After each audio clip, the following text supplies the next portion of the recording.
You make six figures and unfortunately you still feel like you're one or two paychecks away from being broke. You did everything they told you to do. You went to school, you got a good job, you got a good title. But the thing is, after that direct deposit hits every 2 weeks, you look up and you're like, why is this the only thing that's left? I need you to hear this clearly.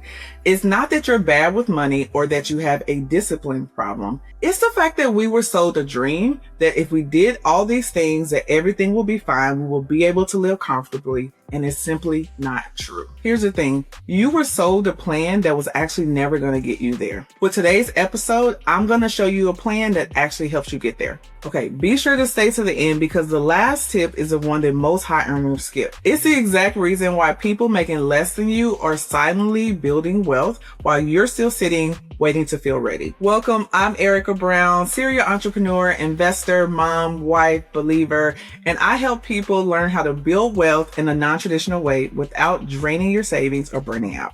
Let's get into it. Let me take you back for a second.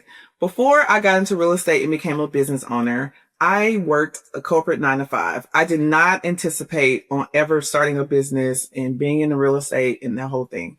But at the time, I was making six figures and still feeling like it just wasn't enough. We had 2 kids in childcare. We had another kid coming up.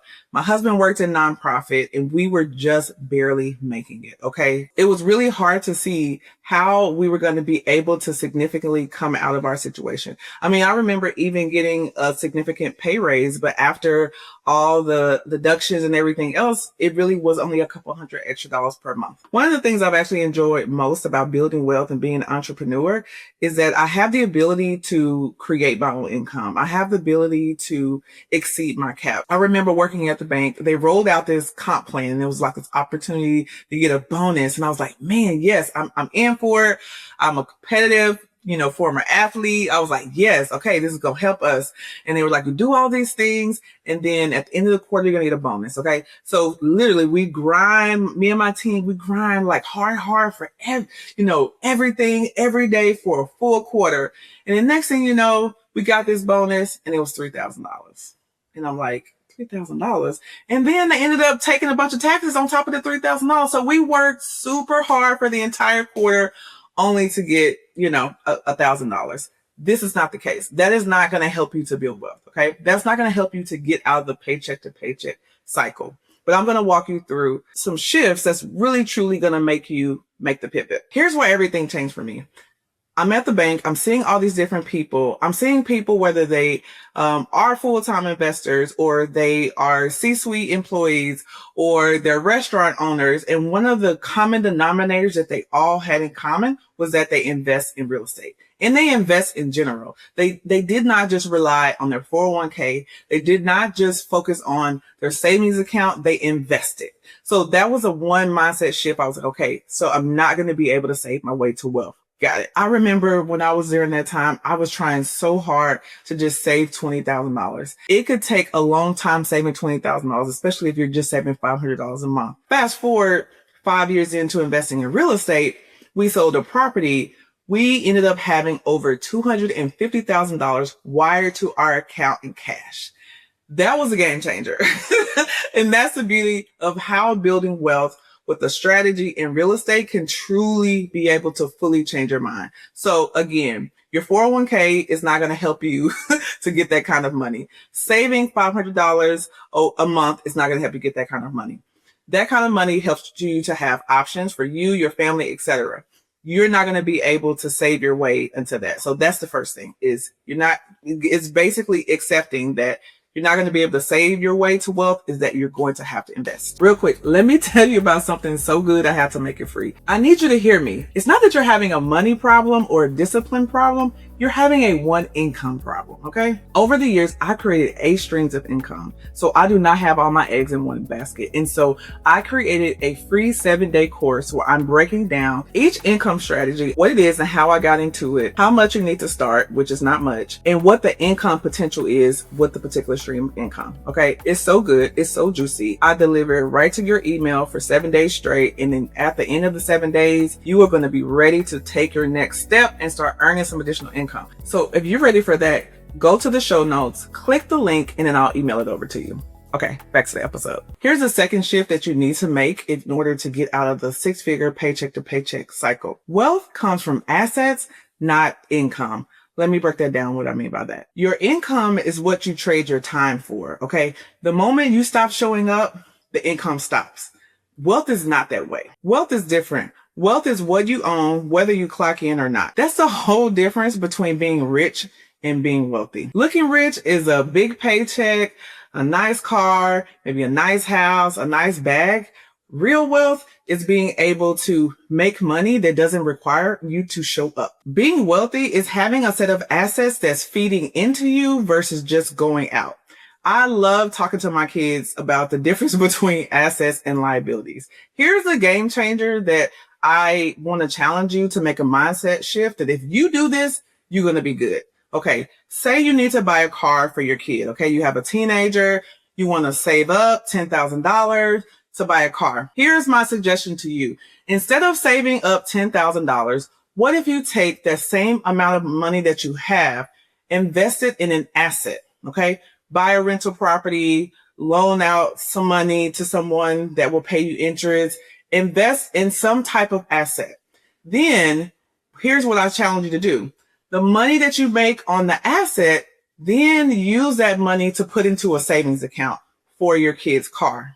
This is what I love about this strategy instead. Once you get to your $10,000 goal, you're able to buy the car. And guess what? You use other people's money to help you buy the car. But here's the thing. After you buy the car, are you still receiving the income? Yes. You're still receiving the income every single month versus saving up for $10,000, taking forever to do that using your own money, buying the car, and then after you buy the car, what happens? Your savings is back down to zero. Now you got to go and hustle to make another $10,000. This is the difference between being wealthy, being rich, and saving. Point 2, instead of increasing your lifestyle as you continue to make more money and get promotions, begin using your disposable income to invest. Okay. That is a really easy way to be able to build your investments over time. Try not to get caught up in the lifestyle creep. Let me talk to you about the lifestyle creep. The lifestyle creep is you make more money, you increase your lifestyle and your income expenses. Because why? Oh, I'm making more money. I can afford this now. Oh, I'm making more money. I can do this. How about you live modestly for a few years? You invest the difference of your income into assets. And then in a shorter period of time, you're able to now have an asset on the side that has appreciated significantly in value or now has created a good amount of income. Now you can use that income as a down payment for your dream home. Now you can use that income for whatever it is you want to use. And you still have your other money here, your 401k and your traditional stuff here.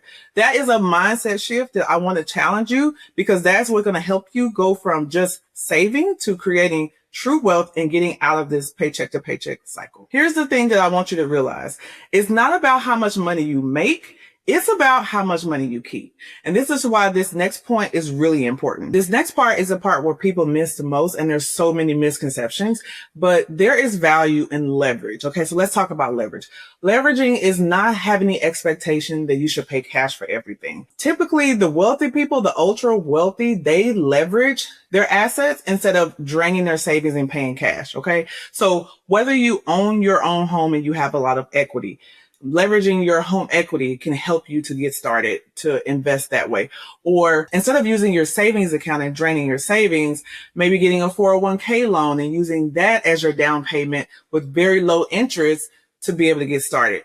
The wealthy know that the true freedom comes in using leverage. And here's the beautiful thing about real estate. This is why I actually love investing in real estate.